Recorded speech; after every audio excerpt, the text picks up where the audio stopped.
And we are live. I hope. I hope you've got it. I hope you can see me. Um, Good morning, good morning, good morning, everybody. Excuse me. I have a fan going, which I really shouldn't have done. I've got a fan going, and so I might be coughing, and I might even get up in a minute and switch the thing off because it just makes me want to cough. Right, good morning. So, first of all, before we begin, I would like to say good morning to my spirit guide, Grey Eagle, who is, as always, standing to my right side. And I'd also like to say good morning to Chris. Good morning, Chris. Good And morning. good morning to all of you out there who are joining me. Chris, are we still waiting for people? Yeah, people are logging on fast and furiously. I can see the number count go up, up, up, up, up. Okay. All right. So I think what we'll do is I'm actually excuse me, this is when you know that something is live and not recorded because when you go live, you've got no control of the situation. But I am going to get up. So, excuse me, you're going to see my bottom as I get up. So, I'm going to get up. I'm going to switch off the fan and then I'll be right back.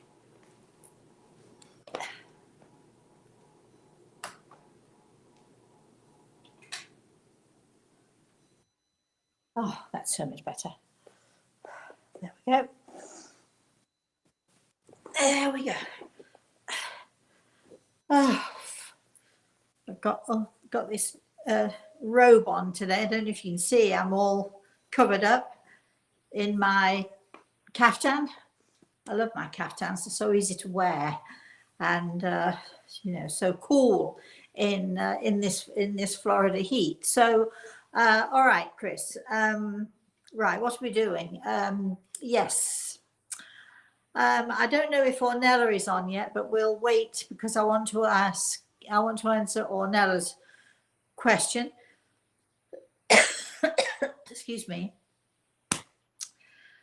Goodness me, it'll be better in a minute. And then also, I'd like to talk a little bit today about different experiences that people have, and I'm sure that many of you have your own experiences, and I'm going to talk about one of my experiences. I've no idea what yet, but I'm hoping Greg is going to whisper in my ear and help me to decide which of those experiences I'm going to tell you about today. And then we can talk about stuff. We can talk about, oh, right, okay. I'm going to talk to you about Hong Kong. There you are. That's what I'm going to talk to you about. I'm going to talk to you about Hong Kong. Oh, yes. Thank goodness for Grey Eagle. What would I do without him? I'd forgotten all about that. So I'm going to tell you a story. Some of you may have heard it before, but I can't remember telling the story, but I might have mentioned it briefly. But it has to do with different views and different people's ideas of mediumship, I suppose. It has to do with cultural differences, language differences. It has to do with, different people's ideas of what it is that I actually really do. And in fact, if you're going to be joining me this afternoon at my webinar, it's really actually not my webinar, but I am doing the webinar this afternoon. If you want to join me, I'm going to go a little deeper into mediumship as I know it and the process that I go through as I know it. Because so far in my life, you might find this very weird for me to say this to you, but so far in my life, and you all know that I've been doing this now for at least, what am I, 110 tomorrow, Sunday, aren't I? That's my birthday. I've been doing this for so long now that there are so many things that I forget, and there's actually so many things that I take for granted because I've done these things over and over, and they're very natural and very easy to me, and I don't even think about how it works unless somebody says to me, so, when you do this, Rosemary, what happens and how does it happen and so on. So I thought we would, we're going to talk about mediumship. We're going to be talking, this afternoon, we're going to be talking about my way of mediumship. We're going to be talking about vibration. We're going to be talking about, finding our level of consciousness. What in fact does that even really mean? I find that so many people, and I'm sure you find it too, I find that so many people let's say in my line of work, and I'm using that term loosely because different people work different ways, but I find that when we're reading things and when people are talking to us about things, they make what they're saying so complicated, and you end up wondering what is it they are actually saying, because the words and the phrasings and so on are so odd. I don't know whether people, maybe do you remember last week we had that horrible conversation about AI, automatic, what was it, auto something, anyway, when other people write for you, when a machine is going to write for you, when a machine is going to decide what it is you should say. And sometimes I feel when I'm reading people's explanations, or I'm reading people's ideas of energy and the world, the universe, or whatever it is that's going on, sometimes I know these things, but I look and I think, what are they actually trying to say here? Because this is very confusing to me. So as you all know, I'm a very down-to-earth person. I keep my language in a way that most of us can understand. Yes, all right. Do I make it simple? Do I make it simplistic? You betcha. Because how on earth are you going to understand what it is I'm saying if I don't? Not that I think you're unintelligent by any means, but putting things simply and easily so that people can understand actually what it is that you are saying and what it is that you do mean in any conversation that you're having about this stuff. Putting things simply helps people to understand it. I suppose it's called communicating.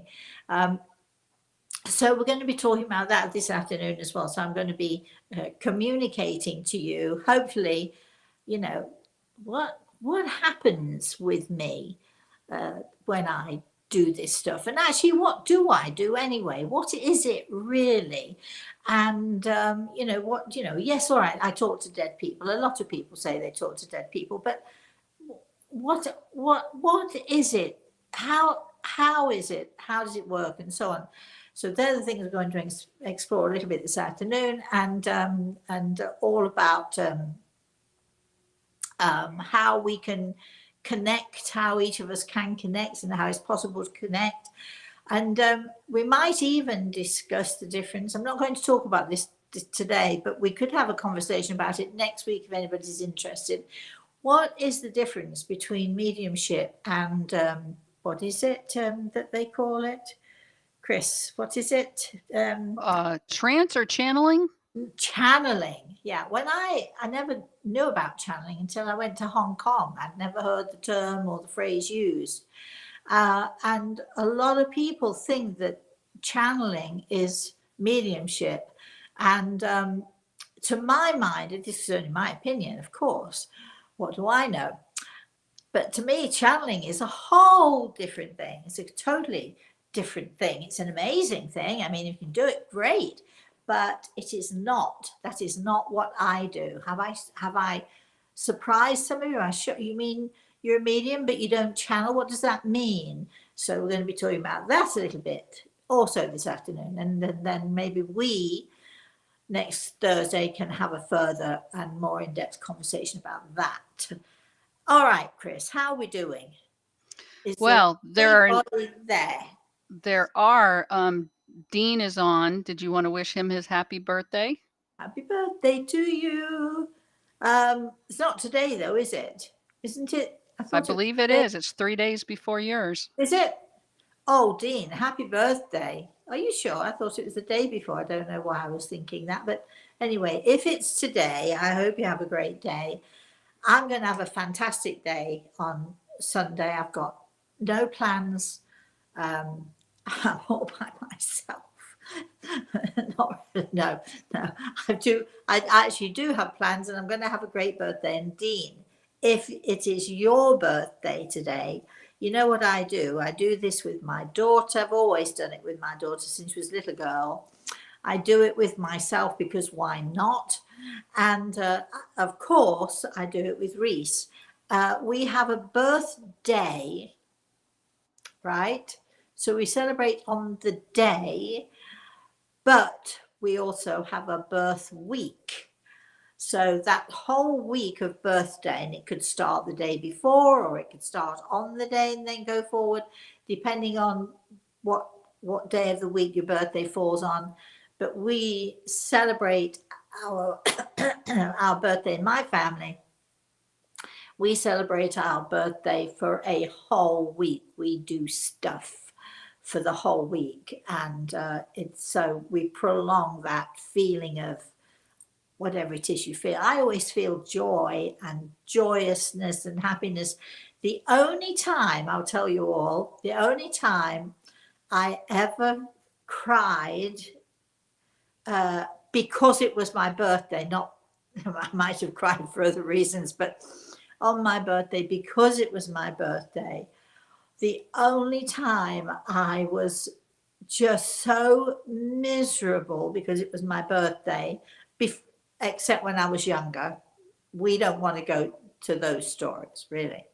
But the only time as an adult that I've ever really not wanted my birthday, you all think I'm going to say when I was 30 or when I was 40 or something. I'm going to surprise you for some weird and unaccountable reason. When I was 27 years old, which is wow, so long ago. When I was 27 years old, I had the most miserable and unhappy birthday. I could not grasp that I was actually 27. You're all laughing at me, aren't you? And those of you who are listening who are younger than 27 are thinking, what? But I do recall very strongly. I remember I had to go into the city and I was looking for a birthday card for a friend of mine. And I remember standing in front of the cards, tears just seeping gently, not big sobs or anything, but tears trickling down my face and feeling so unhappy and so miserable because I'd actually finally reached 27, and I've never felt that since. So, Dean, happy birthday. I hope you're having a good birthday, however old you are. And I'm going to be having a good birthday on Sunday. Okay, Chris, what else have we got going on here? Well, Cheryl wrote in saying, my sister's birthday in heaven is today. Oh, does she have any messages for us? Well, so far, no, because I'm still busy trying to get my throat back together. I don't know if you can hear it, but there it is going again. So right at this moment, darling, no, but I am absolutely sure that she's with you. I'm absolutely sure that, oh, Gregor tells me to tell you she wants a cake, so you better get going with a cake. So just because she's in heaven doesn't mean she can't enjoy watching you guys celebrating her birthday. And that's what you should be doing today. Chris. Leighton is on saying, thank you so much for helping me. Who? Leighton, Leyton. My Leighton, my little Leighton? I believe so. Hi, darling. What are you doing off school? Why aren't you in school? Hi, Leighton. I love that you're on my show and that you're watching my show. We'll have to talk about it later. All right, keep going, Chris. Judith says, Rosemary, it seems that society and the world is facing one devastating disaster after another, including wars. They all just seem worse than those in the past. Why are these traumas to Earth and society so much worse? Well, who is this who's asking this question? Judith? Judith, yes. Judith. Hi, Judith. Right. first of all, they are not worse. They are different, but they are not worse. Let me see. The Great Plague of London was in, what was it, 1700 or 1800 and something? Cholera, typhoid, you name it, these things were everywhere in the world, all over the world going on. I don't know if any of you have ever read, there's a great book that I used to read Samantha when she was little, and it's called The Children of the New Forest. It's a classic. And to my shame, the author's name has gone out of my head, but it talks about Cromwellian times. And if, for those of you who don't know who Cromwell is, Cromwell was, well, I don't know what he was. He ran the country. He overran the royals. He brought terror, and some people thought he was a hero. A lot of people thought he was a hero, but actually he burned houses with people in them. He did awful things anyway. But this book is not so much about that. I don't want you to think it's a horrible story, but it talks about 4 children who run. They are from a very, very wealthy family, and their house is burned down by Cromwell and his soldiers and so on. And they run and they hide in the forest. And when they're in the forest, they meet this old man. And all the way through the book, they talk about this old man. It's a great story. As I say, I used to read it to Samantha when she was about 10 or 11. She loved it. And we used to go to the New Forest, which is where a lot of this took place anyway, in England. We used to go there camping sometimes, and we'd sit there and I'd cook sausages on a pan outside, and we'd read this great story. And they talked about this old man. You think I've gone off track, right? And this old man's name was, I think, Amos.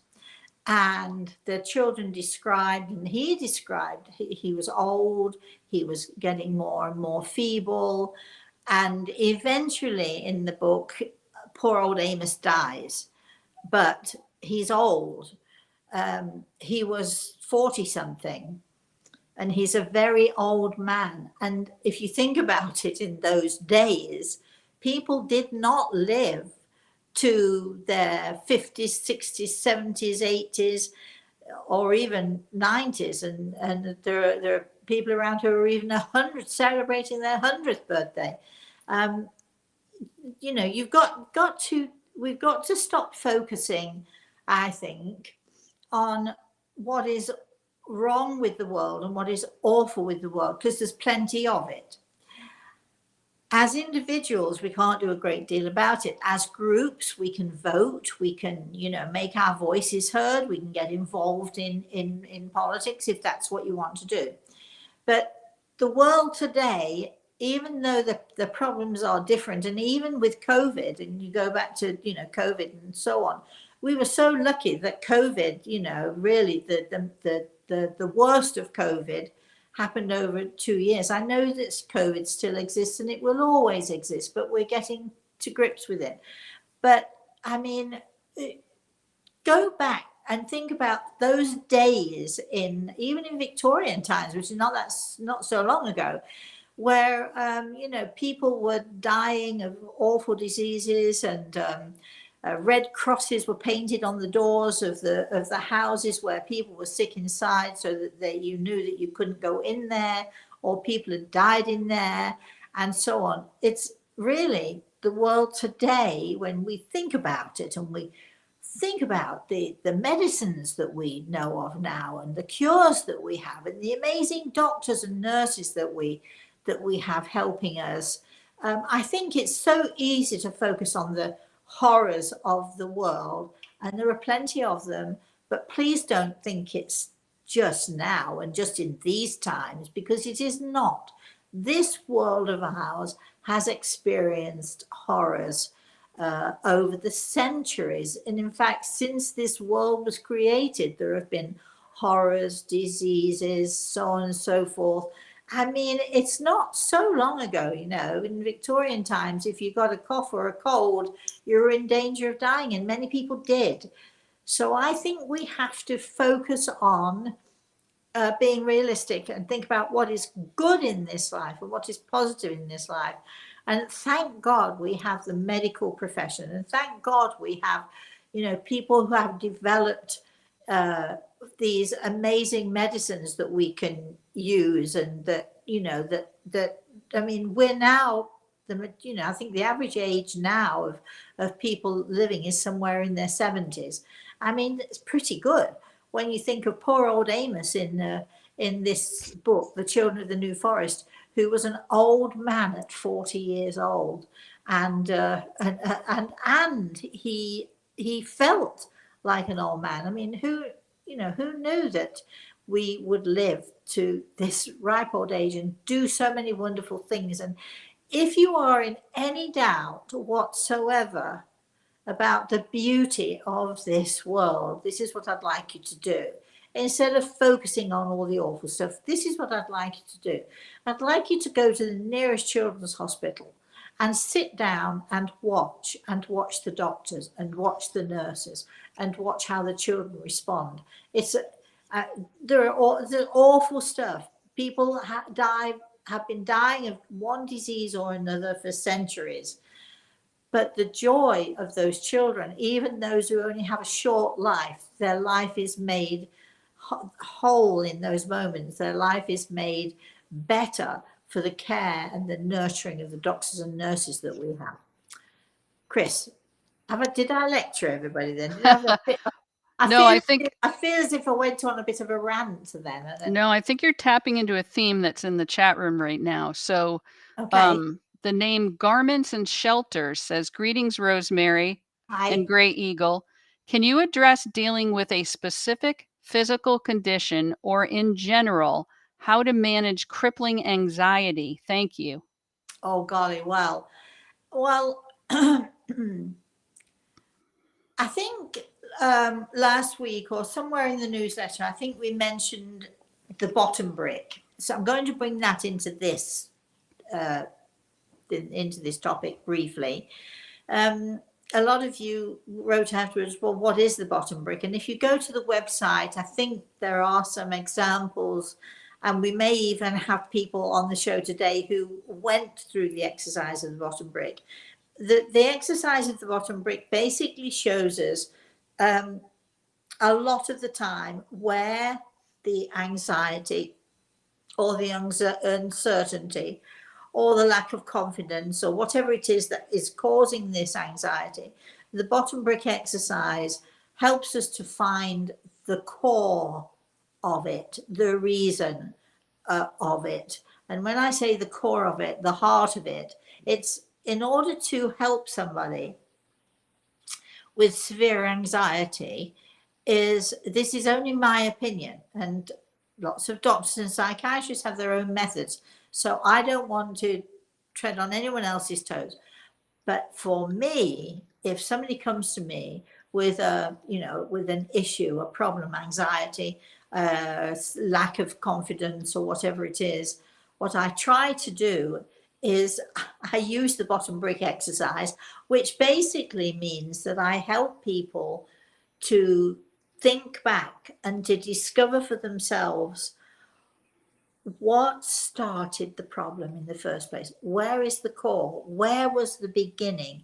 Where was that little seed that made us feel less or less than? And I think that when people experience anxiety, it is because at some point in their life, and very often it's in childhood, but not necessarily, but there has been a moment, an action taken, usually by someone else, a word spoken, or an idea given that sort of acts like this little worm in the head. It's like this little seed that, if it's not dealt with and if it's not pulled out and examined, I think that little seed can turn into a worm. It's like the worm that gets into the apple, and it just eats and eats away until everything becomes really rotten and horrible. And I think that anxiety, and especially severe anxiety, but any kind of anxiety or any feeling of lack of worth and lack of self-confidence, comes from a point. And what we do with the bottom brick, and what I do with my patients, is I help them. I can easily tell them this is what happened, and they might agree. But the secret of this is to help someone to discover for themselves.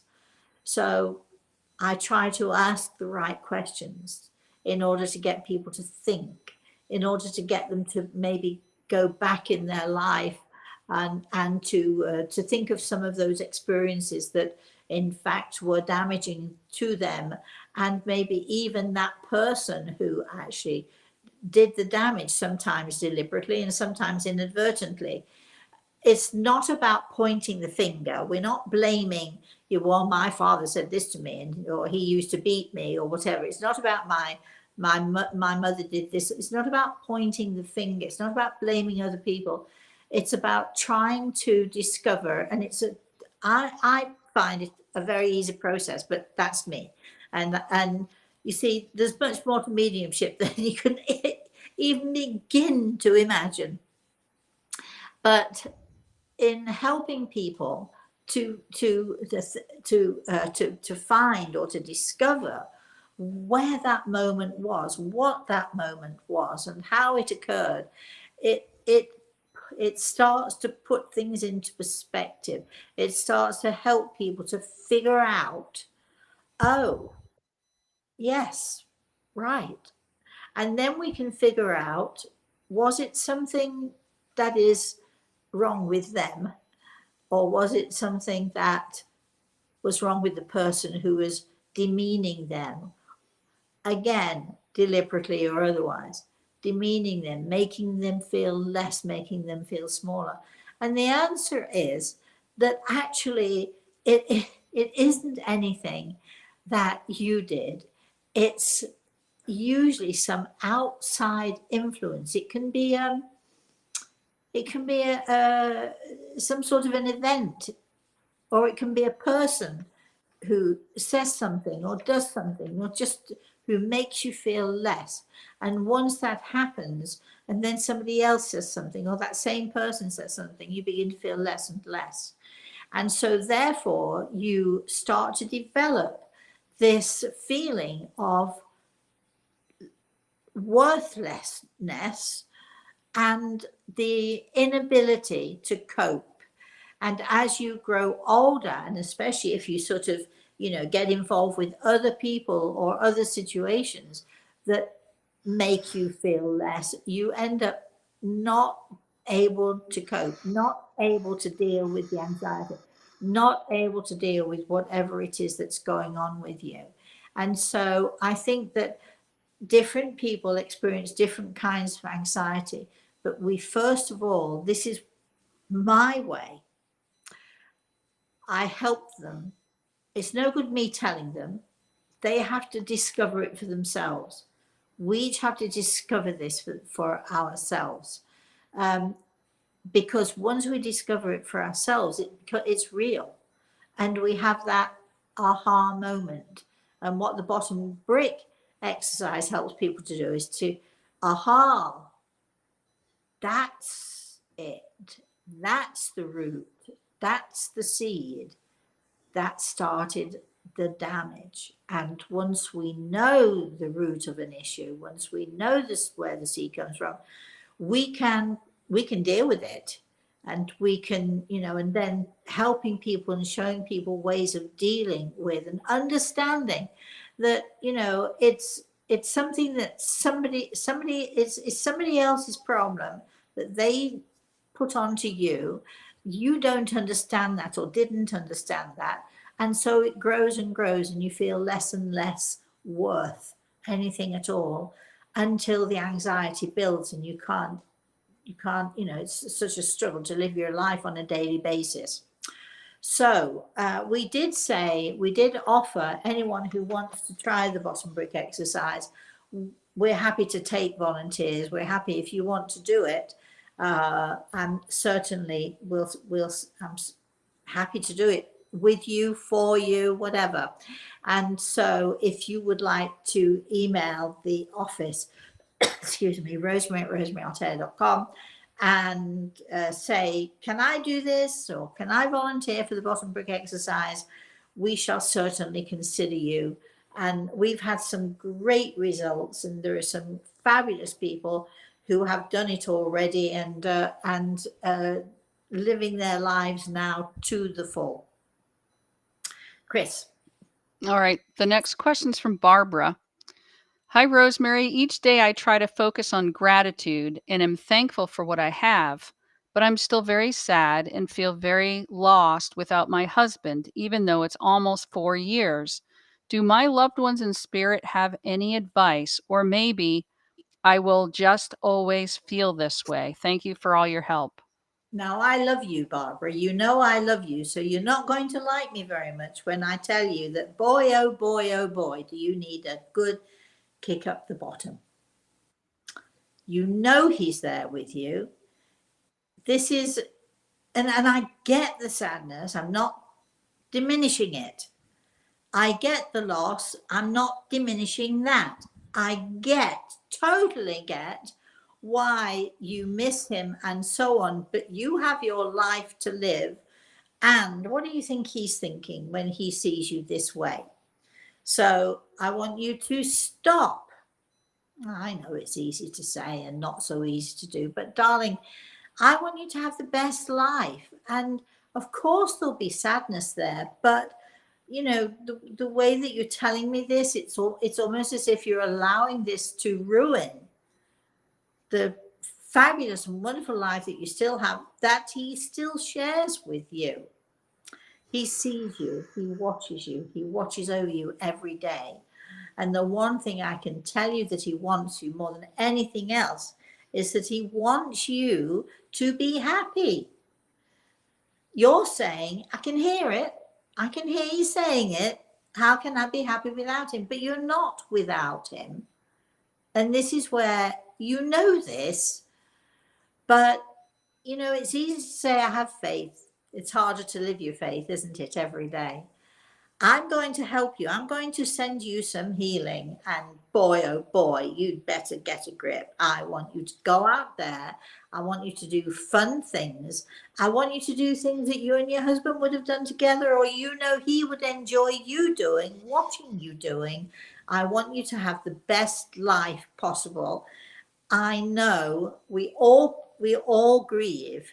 All of us grieve for one reason or another. But your husband, and I'm hearing Greg will tell me right now, you've got to be selfish with yourself and do the things you enjoy, and stop allowing yourself to get down and to believe that you're without him, because, well, if you don't start doing what you're told and what you're supposed to do, I think, by the time it's your time and you reach him, he's probably going to give you what for. So come on.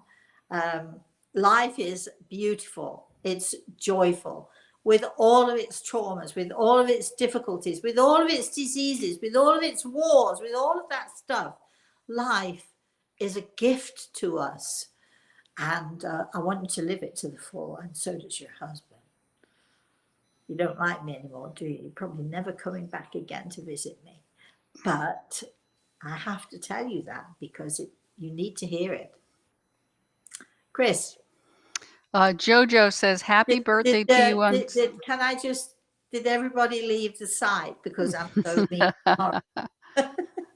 I don't think so. Okay, keep going. I certainly hope not. Jojo and many others have been wishing you a happy birthday on Sunday, but she says also, thank you for last time speaking about Mother's Day. You helped me see it in another way. Mother the child inside as well. You've got to. And this is what I just was saying a minute ago.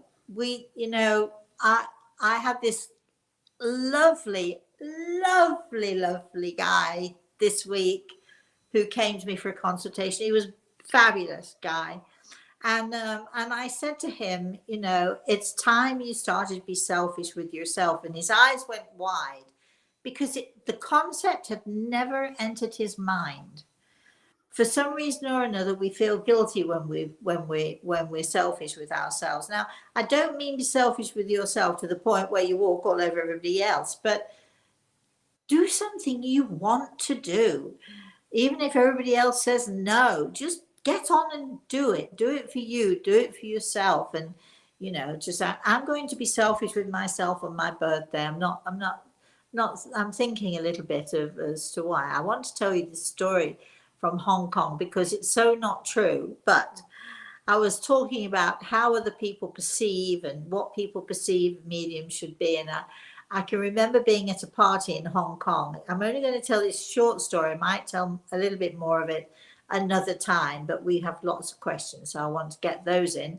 But I remember being at a party in Hong Kong, and the majority of people there were Chinese or Cantonese, Oriental, whatever. Anyway, and I was sort of I won't say the guest of honor, but the party was being held for me. But that makes me the guest of honor. Why wouldn't I say that I was the guest of honor? And all of these people, they knew about me, or they had themselves experienced my gift, and so on and so forth. And so I was walking through the crowd. It was great. The food was fabulous. People were great. Everybody was having a really, really good time. And suddenly I feel a hand on my back. You're going to think it's somebody from the spirit world, aren't you? I know you are, but it wasn't. So anyway, so suddenly I feel this hand between my shoulder blades, sort of very, very gently rubbing up and down between my shoulder blades. And I turn around, and it's this little Chinese lady, and she sort of pulls her hands back, and I smile at her. I don't know what she's doing anyway. And then I'm carrying on, and then a little bit later, I feel a hand on my back, and I turn around, and somebody else who's just, they're feeling between my shoulder blades. So I say, eventually I say to my friend, I tell my friend, you know, what's happening, and these people keep coming up, and they keep sort of feeling between my rubbing their hands up and down between my shoulder blades. And she starts laughing, and she says, well, you know what they're looking for, don't you? I said, I've no idea at all. She said, they're looking to see if they can feel your wings. I said, what? So she said, well, you know, they're looking for those little sort of like lumps where your wings might be, and they might sprout suddenly. And I started to laugh, and I said, you're kidding, right? She said, no, I'm really not. She said, there are a lot of people in this room who believe that you're an angel, and they keep trying to find out where your wings are. And I thought that was such a cute story, and such a nice story. And the honest to goodness truth is, I am no angel, and absolutely not an angel. But different people have different views of what mediumship is and what a person is. And in China, especially when I was there, they thought that people who talk to the dead, or fortune tellers, or whatever we want to call them, clairvoyants or whatever, they thought that those people they had to be very old, generally with very few teeth. And there was a street that you could find in Hong Kong where all of these ladies sat at a little table, and there was sort of a whole street of them, and you could go, they were all, I don't know what they were, fortune tellers or whatever. I'm sure some were real, some were not, but every one of them was an old hag. And so it was believed that in order to do what I do, you had to be an old hag. I'm getting there. Slowly, very, very slowly but surely. I don't think I'm ever going to be an old hag. But it is my birthday on Sunday, so I do have to think, you know, getting older and older. But I'm very happy about it, and I'm just living my life to the full. But I thought you'd like to hear that little story. And no, I do not have wings. For anybody wondering, I do not have wings. Chris. Next one's from a different Barbara. Okay. Please, Rosemary, my mother passed on the 8th of September in 2023. I only want to know if you can tell me if she is well and if she is with my father. I'm asking Grey Eagle this. It's going to be very quick. I hate to do this because I would much, much prefer to do it in detail, because I think that it's just so easy and it's such a glib answer for me to say, yes, they're fine and yes, they're together. But how do you really know? And how do I really know? But I do know, because Graham tells me, yes, they are fine and they are together. And Graham's laughing because, we have this view of couples being together, but that doesn't necessarily mean that they were always perfect, and it doesn't necessarily mean that there weren't arguments and upsets between them. And I think, yes, your parents are together, but I think if I tell you that I think your mother is still in charge, maybe you will understand that. Chris. Sandra says, I get my son in heaven a birthday cake every year to celebrate. It kind of helps with the hard day. Happy birthday to you, Rosemary. We should all have cake with you. What is your favorite? Oh, what is my favorite cake? I don't like cake, actually. I make cake. I make a fantastic chocolate cake. I make a beautiful lemon cake, which is my friend Meridu's favorite. I make coconut cake because I love coconut, but I'm not a big cake eater. I'm much more for pastries. But thank you so much for asking. If you could make something for me, maybe it would be something like chocolate eclairs, maybe, or something like that. But I love the fact that you celebrate your son's birthday with him, and I'm absolutely certain that when you're celebrating with him, he's right there, right beside you. Greg tells me he's grown a little bit since then. So I'm not quite sure how long ago this is, but he's grown a little bit since he passed, but still we'll celebrate any and every, your birthday, his birthday, his father's birthday, and Mother's Day, you name it.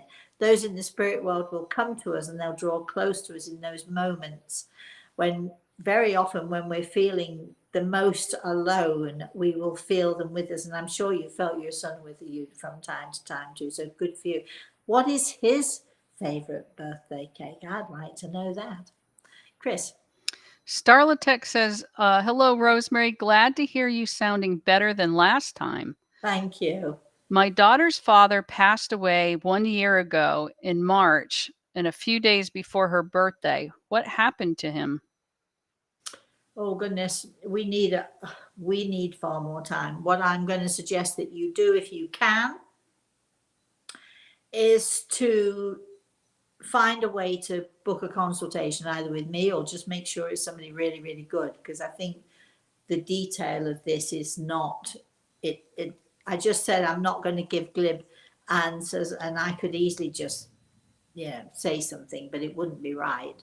So I think you need a little more time to give him the opportunity to talk to you and to tell you those things. I had a lady this week that I gave a consult to, lovely lady, and she's one of the questions that she wanted to speak with her mother, and one of the questions was, I've never seen her, she's never, done whatever, and there she was straight away as soon as we started the consultation. And so she said to me at some point, well, why haven't I seen her before? And I said, have you ever given her the opportunity before? Have you ever listened carefully enough? Have you ever been able to, here we go, raise your level of consciousness? And she wasn't quite sure what I was talking about, so we talked a little bit about that. But if you give people the opportunity, they will come through and talk to you. But if you don't give them the opportunity, then you can't very well be disappointed, can you, if you don't hear from them or see from them? You've got to open the door. And by booking a consultation with me, I said to her, and I say this to many people, what you do is you're opening the door and you are saying, come in, but you're also saying, can I come in? You don't open the door and just stand there. You participate in this whole thing. We'll talk about that more this afternoon for those of you who are going to join in our webinar, and it is free, so you can just click on or whatever. I'm sure Chris put the link up there, and it'll be at 2:00. It's 2:00 Eastern time this afternoon. Chris. All right. The next one is from Majose, Majose.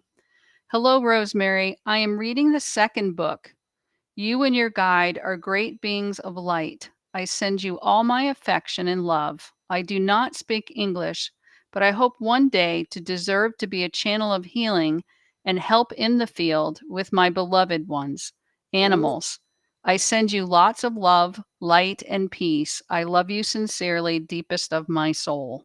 Well, I love you already. I love the fact that you want to be a healer. I love the fact that you're connected to animals, especially. So, thank you for joining us today.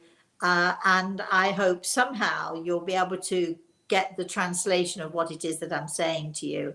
So, I love you and keep trying. Right, Chris. All right. Annika says, what a lovely story. Maybe you are an angel after all. No, Annika, you know I love you, but you know that that's ridiculous. No, no, no. I've got so many bad traits. If I told you, I mean, some of the things that I think from time. I'm definitely not an angel. I can tell you with certainty, with absolute certainty, I am no angel. And um, we all try to be well, hopefully we all try to be angels for someone, don't we? That I wrote this lovely little book, Angels in Training, and it talks about how we can all help our angels by by taking what I would call taking angel actions. If you see someone or you know someone on your street who has no food or is not capable of getting themselves food, then take them something, take them a cake or take them dinner or something. If you see someone struggling to walk across the street, don't just stand there and look. Go help that person, go help that person. So there are so many little angel actions that we all take. And Annika, I know you take lots of angel actions. And I take lots and lots of angel actions. But that does not make me an angel. Definitely not. Chris. All right. The next one's from Leslie. Happy birthday, Rosemary. Do you think you will ever come back to Arizona for a visit? Oh, I would love to come back to Arizona. I would love it. My grandson, uh, it's been over the last few days. He's been creating this railway line, different railway lines, because he likes maps and he likes to discover places. And so he was talking about if you take this train from Washington to here and so on, and all the rest of it. Anyway, his puppy's name is Apache. We know where that comes from, and we've often talked. I've talked to him about the Apache Trail, my experiences of the Apache Trail. Unfortunately, the Apache Trail is not as it used to be. Now it's a big tourist thing, and when I first went there there weren't any roads. It was just like a ledge that you drove around the mountains and so on. But I would love to come back to Arizona, and if anybody would like to invite me to Arizona, and maybe we could organize something, a workshop or a group session or something like that, Wouldn't that be an amazing thing to do? And I'm up for it. So, I don't know what part of Arizona you're from, but, you know, I'm up for anything. So please, if you feel like it, feel like putting the work in, let me know. Invite me. I'll come. All right. Both Kay and Chloe are on from England saying hello, Hi, darling. sending their love. I was Uh, thinking about you. And in fact, yesterday I was talking to Karen, and I might call you later today or tomorrow to see when we can do a cracking up session, because I know that everybody listening would love to have another cracking up session. We're not going to do it with our beloved Kay, who she gets too nervous. She tells me she's too nervous to do it. So we're going to have Karen from Canada and Kay from England, and we're going to be doing a cracking up. And I'd like to organise it, maybe even before the end of May, if that's possible, because wouldn't it be fun to have a cracking up and talk about birthdays? Because after I did tell you, I did warn you, my birthdays last for a week at least. So I'll call you later, Kay. And love to everybody, love to the family. Right. Sorry. Anything else? Did you want to say anything else? no. Okay. All right. Mark is on. He's nearly celebrating his 1 year anniversary of being retired on May 18th. Well, Mark, and why haven't you come to Florida yet? That's what I want to know. His question is, are bad people separated from the good people in the spirit world? Well, that's too general a question there, Mark. I mean, it depends what you mean by bad. I mean, I was really, really bad yesterday because I ate an extra little bit of ice cream. Um, if we're talking about dark souls versus souls of light, which most of us are, dark souls are definitely separated. They don't want to be anywhere near us, and we don't want them anywhere near us either. So yes, they have separate worlds, if you like, separate places, separate.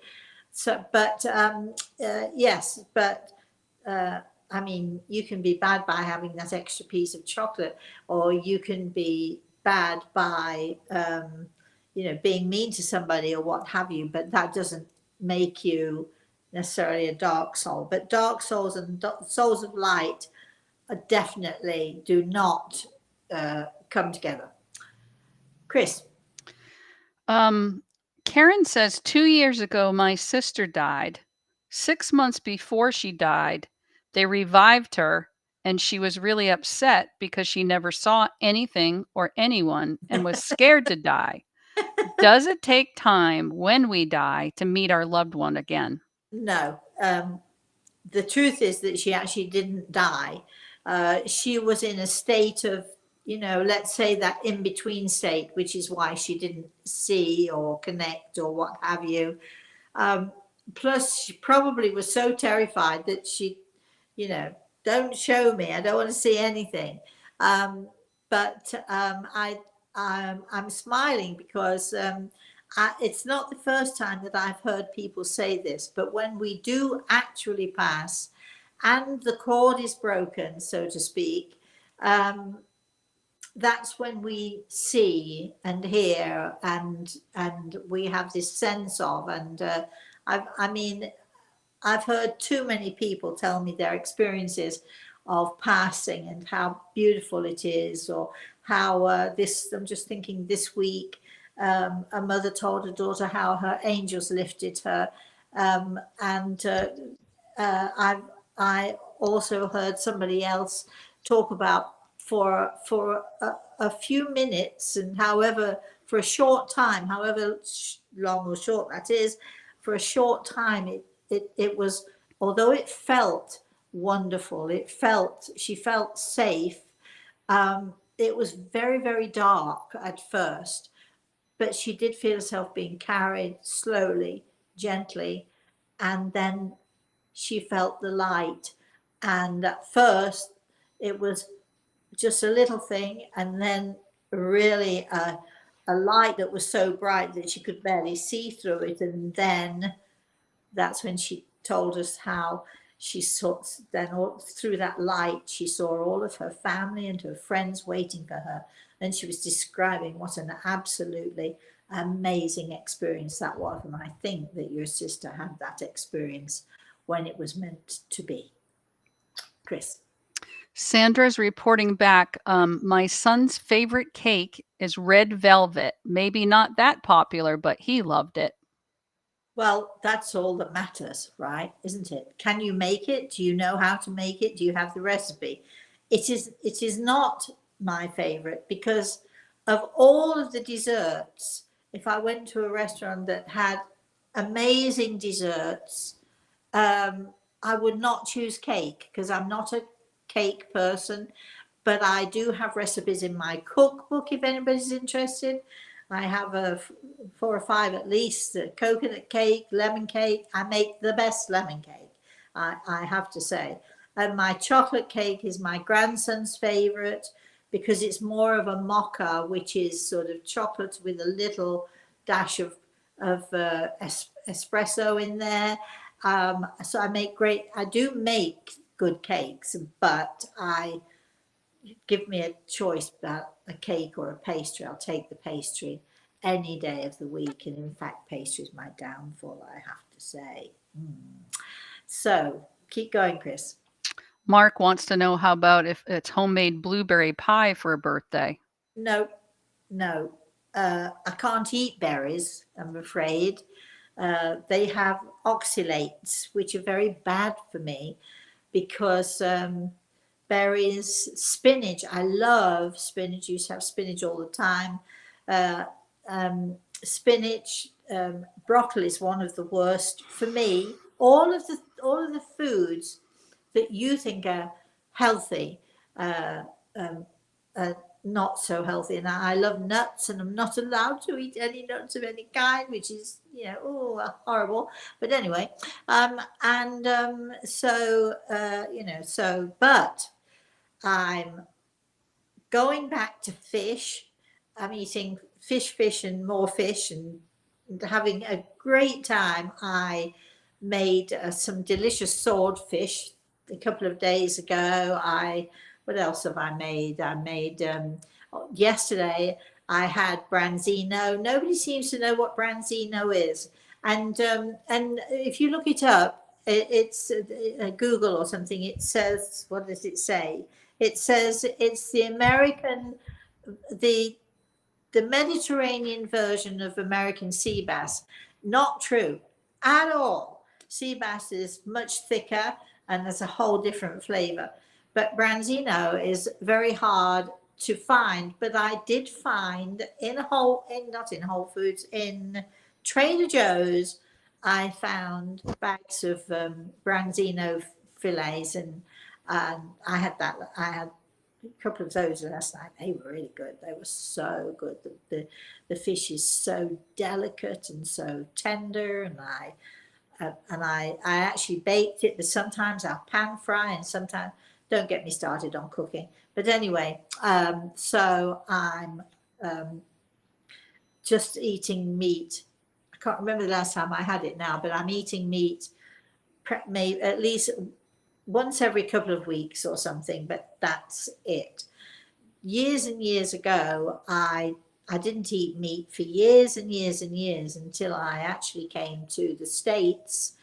And after being in the States for about 5 years or so, I was somewhere or another, and somebody was cooking steak, and I thought, oh, that smells really good. So I started eating meat again, but I'm cutting it out. It's not good for me because of my kidney issues. But although I went to my nephrologist, who said, for those of you who are not sure what a nephrologist is, he's an expert in kidney stuff. And so he said, I don't want you to eat meat of any kind. And I said, well, I don't. I just eat fish. He said, yeah, and what is it about fish that you think isn't flesh?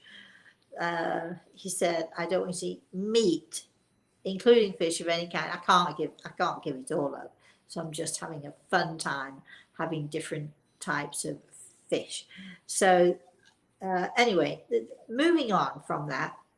Well, you're over time at this point, Rosemary, and I know you have to prep for your Well, webinar later this afternoon. here we go. We started off with cake and now I'm cooking, and that's what does it.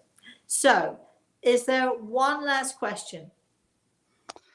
There's a comment from Bridget, who was one of your bottom brickers. Hi, Bridget. Happy birthday, No, Rosemary. Stop. She is one of my bottom brickers. True. So, hi, Bridget, darling. Today is my granddaughter Violet's first birthday. Oh. I also have a new granddaughter, Ava, who was born last month. I remember asking you once if I would ever have grandbabies. Ha ha. You told me to ask my children that question. Well, you know the answer now. How exciting for you. Isn't it wonderful being a grandmother? I think it's my favorite job in all the world. Right. So that's it. Well, thank you so much, everybody, for joining us. We shall be back this afternoon at 2:00. Excuse me. For any of you who'd like to click on the link that Chris has sent, it is free. You don't have to pay. It will be me for an hour, but it will also be the host whose webinar it is, and I've no idea what kind of questions I'll be asked, but there will be opportunity to ask questions. So if you'd like to join us, please feel free. I'm going to be talking about mediumship. I'm going to be talking about energy a little bit. I'm going to be talking about, raising out of, I don't know what I'm going to be talking about. You know what I'm going to be doing? I'm going to be waiting to see what Gregor wants to talk about. That's what I'm going to do. So until then, thank you so very much for joining me today. Thank you, Chris, for being a great facilitator. Last but by no means least, thank you to my darling Gregor, who's always here by my side. Please, everyone, have a very, very blessed rest of the day and have a very blessed rest of the week and weekend. I'm going to have a great birthday. I hope you all have a great weekend. And hopefully I'll see you next Thursday. And we'll be letting you know when we're going to be doing not the bottom brick. We're going to be letting you know when we're going to be doing the cracking up with Kay and Rosemary and Kay. See where the cracking up comes in? Anyway, we're going to be doing a cracking up. So hopefully we'll see you then. We'll let you know. Until I see you again. Bye-bye, everybody. Bye-bye.